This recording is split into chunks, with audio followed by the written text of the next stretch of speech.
Hello दोस्तों, स्वागत है आप सभी का आपके अपने यूट्यूब चैनल मैथ्स दीवाने पर। और आज मैं आपके लिए लेके आया हूँ ट्रेन वाले क्वेश्चन। कौन से वाले क्वेश्चन? ट्रेन वाले क्वेश्चन जो बहुत ज़्यादा पूछे जाते हैं किसी भी एग्ज़ाम में। बहुत ही ज़्यादा पूछे जाने वाले क्वेश्चन है ये। अगर टाइम स्पीड डिस्टेंस से अगर कोई क्वेश्चन बनते हैं तो इस तरीके के बहुत ज़्यादा क्वेश्चन बनते हैं। जो आज मैं आपको 4 से 5 टाइप के क्वेश्चन कराने वाला हूँ, इस तरीके के क्वेश्चन बहुत ज़्यादा बनते हैं। तो इन तरीके के सवालों को कैसे बनाते हैं वो आज अपन सीखेंगे। ठीक है गाइस, तो करते पहला सवाल। चलते पहले सवाल पे। क्या बोल रहा है क्वेश्चन में? बोल रहा है अपने को क्वेश्चन में कि कोई भी गाड़ी है, रेलगाड़ी नई दिल्ली से 4 बजे चली और 8 बजे आगरा पहुंच गई। तो ये गाड़ी चल रही है 4 बजे, पहुंच रही है 8 बजे। कितना टाइम चली है? ये चली 4 घंटे, 4 आवर चली। ठीक है। दूसरी रेलगाड़ी सुबह 4 बजे चल रही है और पहुंच रही है ये 10 बजे, यानी ये कितने घंटे चली? ये चली 6 घंटे। ठीक है। बहुत ही आसान कंसेप्ट है, सीखना चीज़ों को किस तरीके से हैंडल करते हैं। ठीक है। इसमें दोनों का टाइम सेम है कि दोनों की दोनों 4 बजे चल रही है। अगर दोनों की दोनों का टाइम अगर सेम है तो कुछ भी नहीं करना है क्वेश्चन में। डायरेक्ट इनका जो टाइम है, जितने घंटे ये चली 4 घंटे और 6 घंटे, पहले तो करेंगे इन दोनों का गुणा। 4 गुणा में 6 डिवाइड बाई दोनों का टोटल कितना है? 4 घंटे प्लस 6 घंटे 10 घंटे। ठीक है। यहाँ से इसको डायरेक्ट निकाल लेंगे, जो भी आएगा वही अपना आंसर हो जाएगा। तो 4 गुणा में 6 कितना हो गया? 24। और 24 डिवाइड बाई 10, और 24 डिवाइड बाई 10 को अगर सोल्व करते तो कितना आ जाएगा? 2 + 2/5। और इसको भी मिनट में चेंज कर लो तो यहाँ से कितना आ जाएगा? 60 से गुणा कर दूँ तो यह आ जाएगा मेरे पास 12, और 12 गुणा में 2 24, यानी 2 घंटे 24 मिनट अपने को और लगेंगे। एक दूसरे को ये दोनों रेलगाड़ी 2 घंटे 24 मिनट बाद मिल जाएगी। यानी अपन 4 बजे चला रहे थे गाड़ी को, तो इसका करेक्ट आंसर क्या हो जाएगा? 4 बजने के 2 घंटे 24 मिनट बाद दोनों की दोनों रेलगाड़ियाँ एक दूसरे से मिल जाएगी, यानी 6:24 में।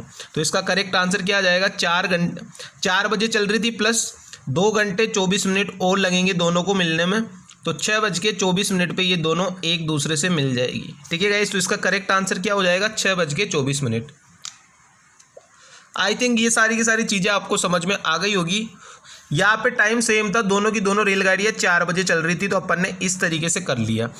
अब अगर जो दोनों का टाइम सेम नहीं हो तो किस तरीके से सवाल को करेंगे, किस तरीके से हैंडल करेंगे? चलते हैं नेक्स्ट सवाल पर। तो नेक्स्ट सवाल में क्या बोल रहा है वो भी देख लेना चीज़ों को। बोला है कि पहली रेलगाड़ी जो है वो सुबह 5 बजे चलती है और 9 बजे स्टेशन बी पर पहुंचती है। तो लिख लो कि 5 बजे चल रही है, 9 बजे पहुंच रही है, 4 घंटे चल रही है, ये लिख दिया मैंने 4 आवर। ठीक है। उसके बाद में दूसरी ट्रेन सुबह 7 बजे चल रही है, स्टेशन बी से निकलती है और 10:30 बजे पहुंच रही है। तो 7 से 10:30 कितना घंटा चली है? ये चली मेरे पास 3.5 घंटे, तो 3.5 आवर मैंने लिख दिया। अब मैंने आपको जो सिखाया था वही आपको करना है, बस इन दोनों का टाइम अपने को सेम करना है, क्योंकि यहाँ पे टाइम सेम नहीं है। पहले वाली ट्रेन जो है वो चल रही है 5 बजे, दूसरी वाली ट्रेन चल रही है 7 बजे। अब आप क्या करोगे? इन तरीक़ों को क्वेश्चन को करने की अप्रोच जो है ना वो बिल्कुल यूनिक है, जो मैं सिखा रहा हूँ। कोई टीचर यूट्यूब पे नहीं सिखाएगा। ठीक है। ये सब कुछ पेड बैच में भी आपको नहीं देखने को मिलेगा, वहाँ पे भी आपको एलसीएम वगैरह से इनसे देखने को मिलेगा सॉल्यूशन। लेकिन ये जो मैं सिखा रहा हूँ ये बहुत ही यूनिक है। ठीक है। इन दोनों का टाइम सेम करते हैं, या तो आप दोनों को चला लो 7 बजे या आप दोनों को चला लो 5 बजे। अब मैं पहले जो है दोनों को चला रहा हूँ 7 बजे। कितनी बजे चला रहा हूँ? दोनों को चला रहा हूँ मैं 7 बजे। ठीक है। अब पहले वाली चल रही है 5 बजे, इसको अगर मैं 7 बजे चलाता हूँ, पहली वाली चल रही है 5 बजे, अगर इसको मैं 7 बजे चलाता हूँ तो यहाँ से 2 घंटे माइनस हो जाएंगे, क्योंकि ये 2 घंटे ज़्यादा चल रही है। तो यहाँ पे ओनली टाइम क्या आ जाएगा? 2 आवर आ जाएगा। ठीक है। इतनी चीज़ समझ में आ गई भाई। पहले वाली ट्रेन को अपन 5 बजे चला रहे थे, अगर इसको मैं 7 बजे चलाता तो यहाँ से 2 घंटे इसको कम लगते हैं। तो पहले वाले का टाइम कितना आ गया? 2 गुणा में दूसरे वाले का 3.5 है ही, तो 2 गुणा में 3.5, और मिनट में चेंज करने के लिए 60, और डिवाइड बाई दोनों का टोटल 4 + 3.5 यानी 7.5। तो इसका यहाँ से कितना निकल के आ जाएगा? यहाँ से निकल के आ जाएगा 56 मिनट, यानी 7 बजने के 56 मिनट बाद दोनों की दोनों ट्रेन एक दूसरे से मिल जाती। यानी टाइम कितना हो जाता? 7:56 पे दोनों की दोनों ट्रेन एक दूसरे से मिल जाती। ठीक है। ये तो है पहला तरीका, जब अपन ने दोनों का टाइम 7 बजे करा है। ठीक है। आई थिंक चीज़ें समझ में आ गई होगी कि अगर मैं पहले वाली ट्रेन को 5 बजे चला रहा हूँ, अगर मैं इसको 7 बजे चलाता तो ये 4 घंटे चल रही है, तो 2 घंटे कम चलती है। क्योंकि इसका टाइम माइनस हो जाता। 5 से 9 चल रही है तो 4 घंटे चल रही है, अगर 7 से 9 चलती है तो 2 घंटे चलती। तो इसका ले लिया मैंने 2, इसका 3.5, तो 2 गुणा 3.5 मिनट में चेंज करने के लिए 60 और डिवाइड बाई दोनों का टोटल 4 और 3.5 7.5। ये तो है पहला तरीका। अब दूसरा तरीका क्या होगा, अगर मैं दोनों को 7 बजे चलाता तो फिर क्या होता, ये भी चीज़ें आप सीख लेना ध्यान से, ठीक है। अब यहाँ से तो मैंने चलाया था दोनों को 7 बजे, अब मैं दोनों को 5 बजे चला रहा हूँ, ठीक है। तो फिर किस तरीके से करेंगे, पहली वाली गाड़ी चल रही थी 5 बजे, ये पहुँच रही थी 9 बजे, 4 घंटे चल रही थी, ठीक है, 4 आवर चल रही थी ये। और फिर दूसरी वाली ट्रेन जो है वो चला रहा था मैं 7 बजे, और ये पहुँच रही थी 10:30 बजे, ये चल रही थी 3.5 घंटे, ठीक है, ये चल रही थी 3.5 घंटे। अब अगर आप ये बोलो कि नहीं सर मेरे को तो 7 बजे नहीं चलाना, मेरे को तो चलाना है 5 बजे, तो दोनों को 5 बजे चला लो। ये वाली 5 बजे चल रही है तो इसमें कोई छेड़छाड़ नहीं करेंगे, दूसरे वाले में छेड़छाड़ करेंगे। अगर इसको मैं 5 बजे चलाता तो ये 2 घंटे ज़्यादा चलती, अभी चल रही है ये 3.5, तो फिर ये कितना चलती, फिर ये चलती 5.5 घंटे, 2 घंटे ज़्यादा चलाता मैं इसको, क्योंकि मैं अभी इसको चला रहा हूँ 7 बजे, तो ये 3.5 घंटे ले दिए। अगर मैं इसको 5 बजे चलाता तो ये 5.5 घंटे लेती। तो यहाँ से क्या आ जाएगा, पहले वाले का टाइम सेम रहेगा, 4 का 4 ही रहेगा, 4। दूसरे वाले का कितना हो जाएगा 5.5 यानी 5.5 मिनट में चेंज करने के लिए 60 और डिवाइड बाई दोनों का टोटल कितना था 4 और 3.5 7.5, तो नीचे कितना आ जाएगा 7.5। और यहाँ से क्या निकल के आ जाएगा, यहाँ से निकल के आ जाएगा अपना 176 मिनट। कितना आ जाएगा 176 मिनट।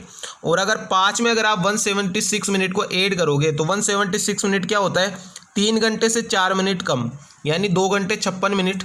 तो इसका करेक्ट आंसर क्या आ जाता, 7:56। तो भी अपना आंसर वही आएगा जो अपन पहले कर रहे थे, ठीक है, 7:56। चाहे आप ट्रेन को 5 बजे चलाओ, चाहे आप ट्रेन को 7 बजे चलाओ, जो वो मिलने का टाइम आएगा वो दोनों से सेम आएगा, ठीक है। ये तो है पूरा मैंने समझा दिया। अब शॉर्ट किस तरीके से करेंगे वो भी चीज़ों को समझ लेना। ये इतना एग्जाम में नहीं लिखना है, एग्जाम में बस 2 लाइन लिखनी है अपने को। कितनी लाइन लिखनी है, बस 2 लाइन लिखनी है, और 2 लाइन में क्वेश्चन ख़त्म, ठीक है, खेला हो जाएगा 2 लाइन में ही। किस तरीके से करेंगे, अब आपको जो है ये जो मैं लिख रहा हूँ ना कि ये 5 से 9 चल रही है, ये 5 से 9 चल रही है, 4 घंटे चल रही है, ये 7 से 10:30 चल रही है, तो ये 3.5 घंटे चल रही है। अब ये आपको मन में लिखना है, मन में रखना है, ये आपको एग्जाम में नहीं लिखना है, ठीक है, ये आपको एग्जाम में नहीं लिखना है, ये आपको मन में रखना है। अब आपको किस तरीके से सोल्व करना है, माइंड में सोच लो आप कि आप ट्रेन को कितनी बजे चला रहे हो, 5 बजे या 7 बजे। मैं कहता हूँ कि 7 बजे चला रहा हूँ, तो इस स्टेप को तो भूल जाना है, बिल्कुल कुछ नहीं करना, इसको तो लिखना ही नहीं है कॉपी पे। अपने को क्या करना है, अपने को डायरेक्ट लिखना है। अगर मैं 7 बजे चला रहा हूँ ट्रेन को, तो ये तो 5 बजे चल रही है, तो इसके 2 घंटे में कम कर लूँगा, तो मैं डायरेक्ट क्या लिखूँगा एग्जाम में, 2 गुणा में 3.5 गुणा में 60 और डिवाइड बाई 7.5। तो यहाँ से कितना आ जाएगा, यहाँ से आ जाएगा 56 मिनट, यानी 7 बजने के 56 मिनट बाद, यानी आंसर कितना आ जाएगा 7:56। ये होता है क्वेश्चन को करने का तरीका, और पूरा बेसिक मैंने आपको समझा दिया है कि टाइम को सेम करेंगे, ठीक है। चलते हैं नेक्स्ट क्वेश्चन पे। नेक्स्ट क्वेश्चन में अपने को क्या बोल रहा है वो भी चीज़ को आप ध्यान से समझ लेना। इस सवाल में अपने को बोला है कि ए और बी 200 किलोमीटर की दूरी पर है। ये हो आप, ठीक है, ये हो आप, बहुत ही सुंदर लग रहे हो, बहुत ही सुंदर, ठीक है, बहुत ही सुंदर तरीके से आप यहाँ पे खड़े हो, ठीक है। और यहाँ पे 200 किलोमीटर दूर आपकी गर्लफ्रेंड खड़ी है, ये भी बहुत बन ठन के खड़ी है यहाँ पे, ठीक है, ये भी बहुत बन ठन के खड़ी है, नखरे देख लेना इसके, ठीक है। ये है आपकी गर्लफ्रेंड, ये हो आप, ठीक है, ये GF, ये BF, ठीक है। क्या बोल रहा है, दोनों की डिस्टेंस है वो 200 किलोमीटर है। कितनी डिस्टेंस है दोनों की डिस्टेंस है 200 किलोमीटर। टेलीग्राम का प्यार था, इतने दूर से होता है टेलीग्राम का प्यार। बोला आप जो हो वो 40 किलोमीटर प्रति घंटे के हिसाब से चलते हो, और बी जो है वो 60 किलोमीटर प्रति घंटे के हिसाब से चलती है। यदि वे प्रातः एक दूसरे की ओर चलना स्टार्ट करती है। अब गाइस यहाँ से एक चीज़ समझ लेना, ये कि अगर आप एक दूसरे की ओर चल रहे हो, एक दूसरे की ओर चल रहे हो, जो रिलेटिव स्पीड होगी वो आपस में ऐड होगी। और अगर आप सेम साइड चल रहे हो, सेम साइड अगर आप दोनों चल रहे हो, तो आपकी स्पीड माइनस होगी। अब यहाँ पे क्या हो रहा है कि एक दूसरे की ओर चल रहे हैं। क्या बोला है कि एक दूसरे की ओर चलना स्टार्ट करते हैं, मतलब दोनों का मिलन होने वाला है। बॉयफ्रेंड की मिलने की इच्छा है और गर्लफ्रेंड की भी मिलने की इच्छा है, दोनों एक दूसरे की ओर चल रहे हैं। दोनों के बीच का डिस्टेंस कितना है 200 किलोमीटर, और दोनों की स्पीड का टोटल कितना आ जाएगा 40 और 60, कितना आ जाएगा टोटल 100 हो जाएगा। मतलब 2 घंटे बाद आप एक दूसरे से मिल लोगे। 200 डिवाइड बाई 100 यानी 2 आवर। यानी आपने स्टार्ट किया था कितनी बजे, 7 बजे, आपने स्टार्ट किया था 7 बजे और 2 घंटे बाद आप मिल लोगे, मतलब टाइम क्या हो जाएगा 9 बजे। तो इसका करेक्ट आंसर क्या हो जाएगा 9 AM। कितना आंसर हो जाएगा इसका? आंसर हो जाएगा 9 AM। आसान सा क्वेश्चन है, कुछ नहीं करना होता। अगर दोनों एक दूसरे के अपोजिट चल रहे हैं, एक दूसरे के अपोजिट चल रहे हैं ना, आप चल रहे हो इधर, ये चल रहा है इधर, अपोजिट हो गए तो चाल जो है वो जुड़ जाएगी स्पीड। और अगर दोनों सेम साइड जा रहे हो, जैसे चोर पुलिस वाला सवाल होता है तो उसमें माइनस होती है, ठीक है, क्योंकि वो दोनों एक दूसरे की ओर ही जा रहे हैं, सेम साइड जा रहे हैं चोर पुलिस, तो उसमें चालें जो है वो माइनस हो जाती है। और अगर एक दूसरे की ओर बढ़ रहे हो, प्यार बढ़ रहा है, मोहब्बत बढ़ रही है, तो चालें क्या है, भगवान भी साथ देगा, चालों को जुड़ा देगा। ठीक है, चलते हैं नेक्स्ट सवाल पे। नेक्स्ट सवाल में क्या बोल रहा है, इस तरीके के सवालों को किस तरीके से हैंडल करते हैं वो चीज़ भी सीख लेना। इस तरीके के सवालों को करते हैं अपन किससे, रेशियो से। अपने को रेशियो दिया है स्पीड का कि ये पहला चल रहा है 40 किलोमीटर के हिसाब से और दूसरा चल रहा है 50 किलोमीटर प्रति घंटा के हिसाब से। तो टाइम का रेशियो आ गया 40/50 यानी 4/5। तो स्पीड का रेशियो क्या आ जाएगा, स्पीड का रेशियो आ जाएगा 5/4। ठीक है, अब क्या बोल रहा है कि पहली जो रेलगाड़ी चलती है तो 11 मिनट देरी से पहुंचती है और दूसरी वाली चलती है तो 5 मिनट देरी से पहुंचती है। दोनों ओर देर है, दोनों ओर देर है, दोनों की दोनों लेट पहुंच रही है। दोनों की दोनों अगर लेट पहुंच रही है तो ये है आपस में माइनस हो जाएगा टाइम। तो 11 में से 5 माइनस करेंगे तो 6 आ जाएगा। तो 1 यूनिट की वैल्यू 6 आ गई, 1 यूनिट की वैल्यू 6। अब आप चाहे इस रेशियो से सोल्व करो चाहे इस रेशियो से, दोनों से आंसर सेम आएगा। मैं दोनों करके बता रहा हूँ। अगर आप करते हो 5 वाले से तो 1 की वैल्यू 6, तो 5 की वैल्यू कितनी आ गई, 5 की वैल्यू आ गई 30। अगर आप 30 मिनट में पहुंच रहे हो तो आप 11 मिनट लेट हो, मतलब आपको कितनी देर में पहुंचना चाहिए था, 19 मिनट में। 30 मिनट में अगर आप पहुंच रहे हो तो आप 11 मिनट देरी से पहुंच रहे हो, मतलब आपको 19 मिनट में पहुंचना था। तो आंसर कितना हो जाएगा, 19 मिनट, सी ऑप्शन। अगर आप चाहते हो मैं तो 4 वाले से सोल्व करूंगा, तो 4 वाले रेशियो से सोल्व कर लो। 1 की वैल्यू 6 तो 4 की वैल्यू कितनी आ जाएगी, 24। अगर आप 24 मिनट में पहुंच रहे हो तो आप 5 मिनट की देरी से पहुंच रहे हो, तो 24 - 5 कितना होता है, 19। और 19 मिनट इसका बिल्कुल करेक्ट आंसर हो जाएगा। किसी भी रेशियो से करो आंसर सेम आएगा, 19 मिनट। ठीक है, और ये इसका बिल्कुल करेक्ट आंसर हो जाएगा 90 मिनट। तो आई थिंक आपको ये सारे के सारे टाइप समझ में आ गए होंगे। ये वो सवाल है जो ज़्यादातर एग्जाम में पूछे जाते हैं, टाइम, स्पीड और डिस्टेंस से अगर रेलगाड़ी के सवाल पूछे जाते हैं तो। ठीक है गाइस, तो ये थी अपनी ट्रेन जिसको अपन ने चुक चुक करते हुए चला लिया। ठीक है गाइस, अगर कंसेप्ट अच्छा लगा हो तो चैनल को ज़्यादा से ज़्यादा सब्सक्राइब कर देना और दोस्तों के साथ शेयर कर देना सेशन को, ताकि हर एक ग्रुप में हर एक पढ़ने वाले के पास ये वाली अप्रोच पहुंच पाए। ठीक है गाइस, चलते, thank you so much. Support करते रहिए, शेयर करते रहिए, दोस्तों को जोड़ते रहिए। ठीक है, thank you so much, tata bye bye.